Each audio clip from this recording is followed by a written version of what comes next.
जय हिंद दोस्तों। चलिए दोस्तों बात करते हैं इस एक और क्वेश्चन के बारे में। इस क्वेश्चन में एग्जामिनर ने क्या कहा है, राजेश टुक ₹38400 फ्रॉम सीमा, सीमा से लेता है at a 10% rate of simple interest, साधारण ब्याज पे लेता है, एंड गिव टू सुरेश, और वो सुरेश को दे देता है, who give 12.5% rate of compound interest annually.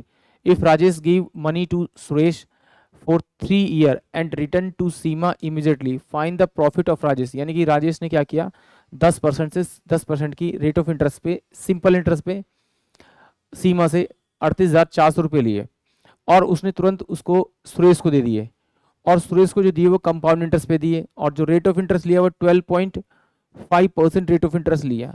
तो एग्जामिनर पूछ रहा है कि राजेश को इस लेन देन में कितना प्रॉफिट हुआ।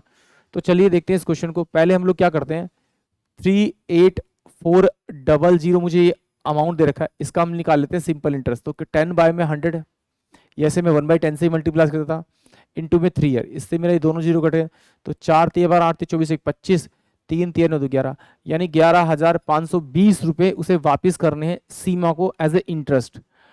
अब देखते हैं कि उसके पास कितना अमाउंट आया, 38400। ये 3 साल के लिए, तो पहला साल, दूसरा साल और तीसरा साल, हम 3 साल के लिए इंटरेस्ट निकालेंगे।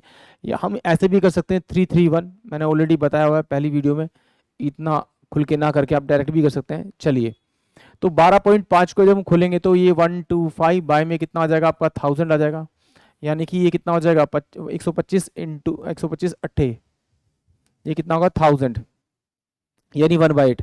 अगर मैं इसका 1/8 निकालूंगा तो मुझे 1 साल का इंटरेस्ट मिल जाएगा। तो 8 चौक 32 होगा ये, और 8 छिक 48 होगा, यानी कि 8 चौक 32, 4 और 8 64, यानी कि 4800 रुपये क्या होगा मेरा पहले साल का इंटरेस्ट होगा। तो यहाँ पर मेरा 4800 आ जाएगा, यहाँ पर मेरा क्या होगा 4800 आ जाएगा। इस 4800 का फिर मैं निकालूंगा 1/8, तो ये कितना होगा 8 छिक 48, यानी 600 रुपये हो जाएगा। ये 600 रुपये इंटरेस्ट मेरा यहाँ आ जाएगा। इसका निकालूंगा तो इसका भी मेरे पास में 600 रुपये इंटरेस्ट आएगा। ये 600 का इंटरेस्ट निकालूंगा कितना, 1/8, तो 1/8 कितना होगा 25 और 3 25 75 75 रुपीज़।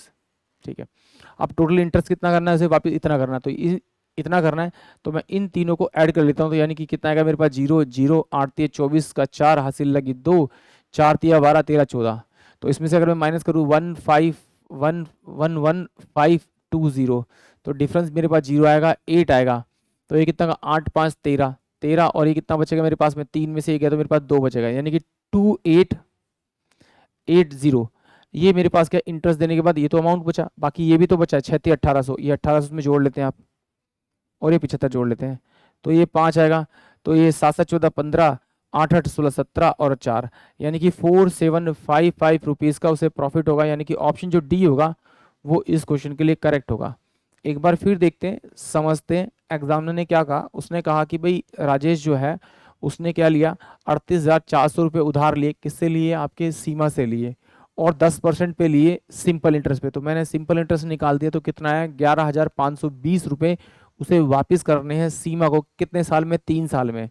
बट राजेश क्या करता है, उससे पैसे लेकर वो पैसे आगे सुरेश को दे देता है, 12.5% के कंपाउंड इंटरेस्ट पे दे देता है, और 3 साल बाद जो कंपाउंड इंटरेस्ट मिलता है वो टोटल कितना मिलता है, इसके इसके सम के इक्वल मिलता है। तो एग्जामिनर पूछ रहा है उसे कितना प्रॉफिट हुआ उस लेन देन में। तो इस टोटल अमाउंट के सम में से जब मैंने ये माइनस किया तो मेरे पास में 4755 ये अमाउंट का प्रॉफिट, यानी कि उसे फायदा हुआ है। यही उसका आंसर होगा, यानी कि ऑप्शन जो मेरे पास में डी होगा इस क्वेश्चन का करेक्ट होगा। आई होप आप सभी को क्वेश्चन समझ में आएगा। जय हिंद, जय भारत।